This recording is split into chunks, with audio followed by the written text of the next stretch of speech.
Ya, nama saya Nasau dengan NIM 2017-10262. Di sini saya akan menjelaskan tentang neraca pembayaran internasional. Saya akan menjelaskan tentang neraca pembayaran terlebih dahulu. Neraca pembayaran, Balance of Payment atau BOP, atau neraca pembayaran internasional adalah suatu catatan yang disusun secara sistematis tentang seluruh transaksi ekonomi yang meliputi perdagangan barang atau jasa, transfer, keuangan dan moneter antara penduduk atau residen suatu negara dan penduduk luar negeri atau rest of the world untuk suatu periode waktu tertentu, biasanya 1 tahun.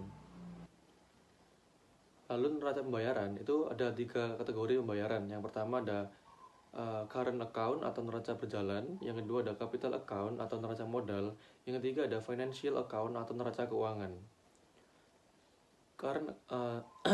Jadi current account atau transaksi berjalan itu adalah bagian neraca pembayaran yang terdiri dari neraca perdagangan, pendapatan faktor bersih, dan transfer unilateral. Disebut juga dengan istilah neraca berjalan.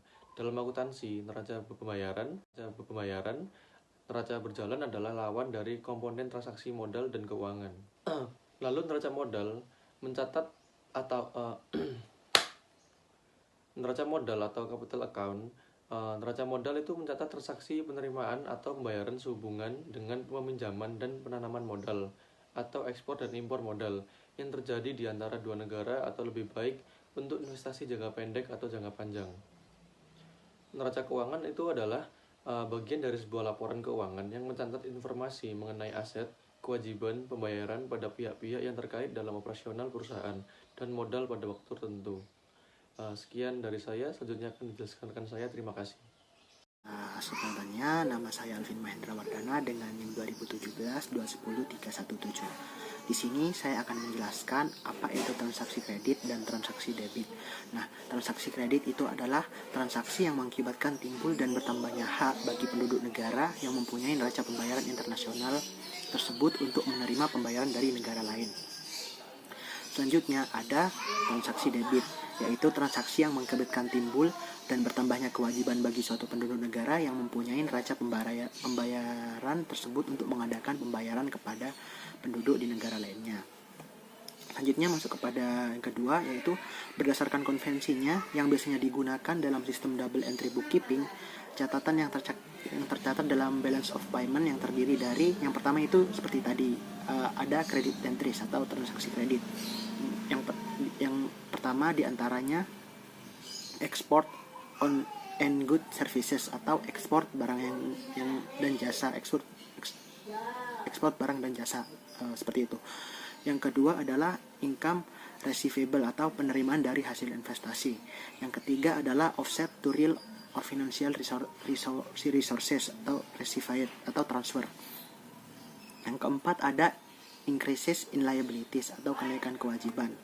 Dan yang terakhir ada decrease in financial asset atau penurunan kekayaan. Jadi itu adalah yang transaksi kredit. Selanjutnya ada debit entries atau transaksi debit, yaitu yang pertama ada import of good and services atau import barang dan jasa. Yang kedua ada income payable atau pembayaran atau hasil investasi.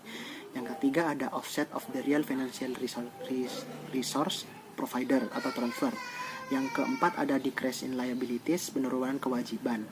Dan yang terakhir ada increase in financial asset atau kenaikan kekayaan. Nah, di tiap-tiap credit entry itu yang bertanda positif itu harus diimbangkan atau balance dengan debit entry atau bertanda negatif yang sama.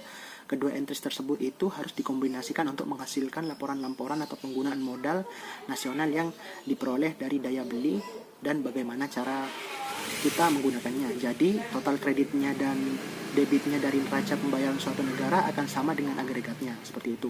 Namun dari komponen-komponen neraca pembayaran mungkin terdapat surplus dan defisit. Mungkin seperti itu yang bisa saya jelaskan.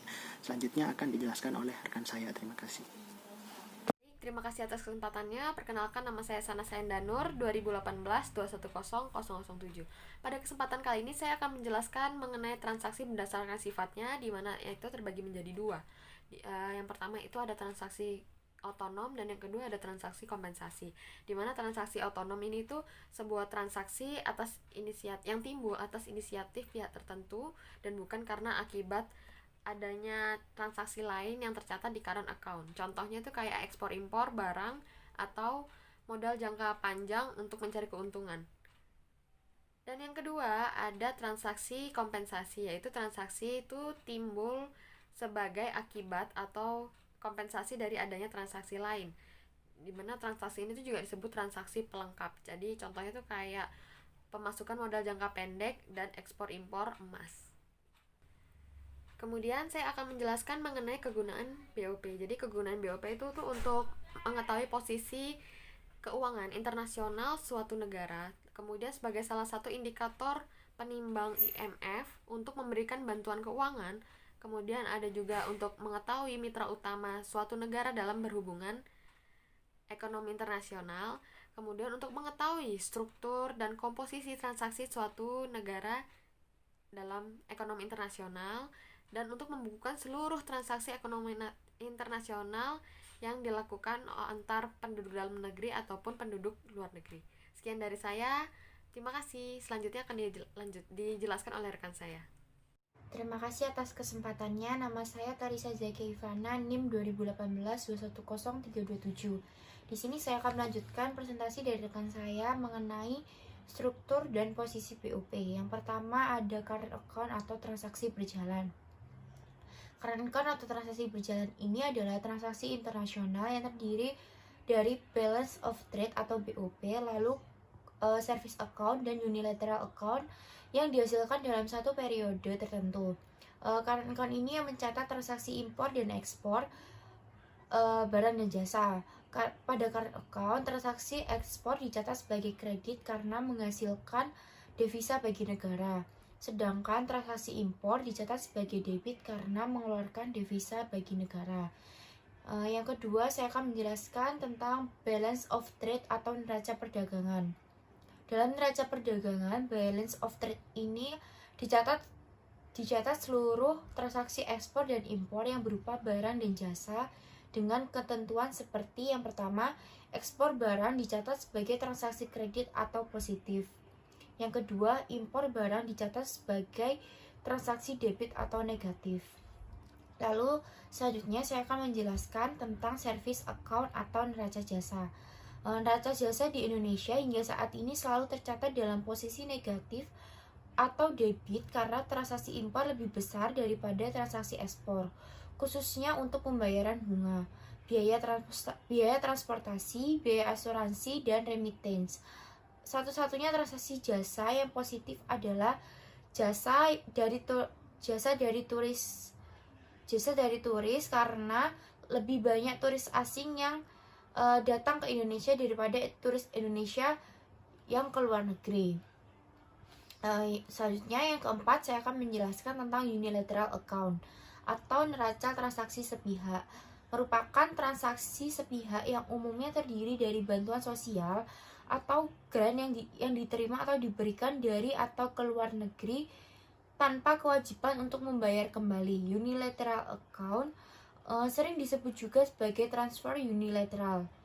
Jadi jika total barang impor lebih besar daripada barang ekspor, maka disebut defisit perdagangan dan sebaliknya. Terima kasih. Sekian presentasi dari saya. Selanjutnya akan dijelaskan oleh rekan saya. Terima kasih atas kesempatannya. Perkenalkan, nama saya Maulida Makfira, NIM 597. Di sini saya akan melanjutkan presentasi dari rekan saya. Di sini saya akan presentasi tentang struktur dan posisi BOP, yaitu ada 4. Yang pertama ada selisih perhitungan, yaitu selisih yang belum dapat diperhitungkan yang diperoleh dari penjumlahan antara reserve account dan saldo devisa yang terdapat pada monetary account yang dicatat oleh Bank Sentral. Yang kedua adalah neraca lalu lintas moneter, yaitu saldo devisa yang dicatat berdasarkan transaksi arus devisa yang masuk dan keluar suatu negara. Yang ketiga adalah rekening modal, yaitu merupakan penerimaan bersih dari transaksi modal. Rekening modal menunjukkan besarnya investasi asing di dalam negeri dan investasi domestik di luar negeri. Yang keempat yaitu rekening cadangan.